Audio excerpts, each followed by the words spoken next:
Good morning guys. आज मैं आपके सामने फिर से एक नए क्वेश्चन के साथ हाजिर हुई हूँ। आप क्वेश्चन आपके बोर्ड पे है। देखिए इसको सॉल्व कैसे करते हैं, ये देखते हैं कि सॉल्व कैसे किया जाएगा। आप ध्यान से देखें। ये आप देख रहे हैं कहाँ से चल रहा है, 0 से लेके n तक चल रहा है। कहाँ से चल रहा है? 0 से लेके n तक चल रहा है। अगर 0 है तो j हमारा 0 से लेके n तक चल रहा है, 0 से लेके n-1 तक चल रहा है। टाइम्स देख ले तो ये n टाइम्स चला। कितना टाइम्स चला? n टाइम्स चला। फिर मान लीजिए i की वैल्यू जब 1 है तो ये 1 से लेके n-1 तक चला। तो ये आप कितना टाइम चला? n-1 टाइम्स चला। ध्यान से देखते जाए। अब इसको थोड़ा 2 कर लेती हूँ। 2 मेरा कितना? 2 से लेके n-1 तक चला। तो ये कितना टाइम चला? n-2 तक चला। फिर इसी तरीके से 3 देखिए, 3 यहाँ n3 से लेके n-1 तक चला। तो ये कितना टाइम चला? n-3 चला। सिमिलर वर्जन में आपको यहाँ पे n-1 तक आपको चलाना है।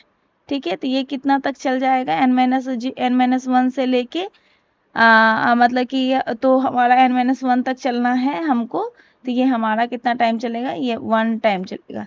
एक तरीके से देखिए तो ये जो टोटल चल रहा है, मुझे शायद इस तरीके से चल रहा है।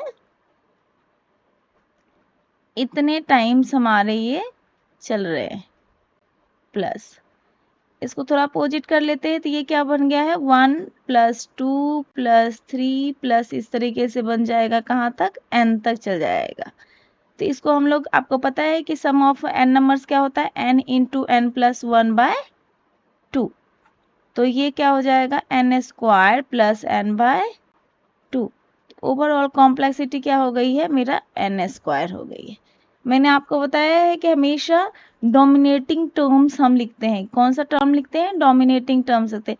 अगर किसी भी फंक्शन का जो भी डोमिनेटिंग टर्म होगा, वो डोमिनेटिंग टर्म हम लोग को उसकी टाइम कॉम्प्लेक्सिटी लिखते हैं।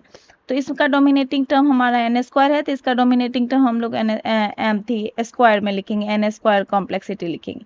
देखिए एक चीज़ हमेशा याद रखिए कि जब भी किसी भी फंक्शन का, सपोज कर लीजिए कि अगर फंक्शन 3n³ + 5n² + 8n है, तो इसका डोमिनेटिंग टर्म क्या है? ये डोमिनेटिंग टर्म है। तो इसका कॉम्प्लेक्सिटी क्या हो जाएगा? ये हो जाएगा n³।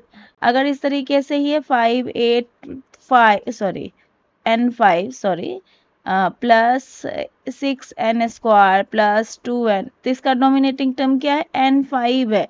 तो इसका कॉम्प्लेक्सिटी क्या हो जाएगा? n5 हो जाएगा।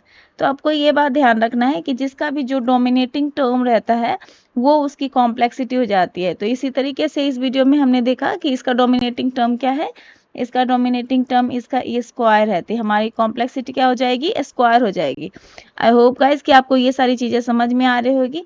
एजुकेशनल वीडियो बहुत ज़्यादा इंटरेस्टिंग तो होता नहीं है क्योंकि ये पढ़ने की चीज़ है।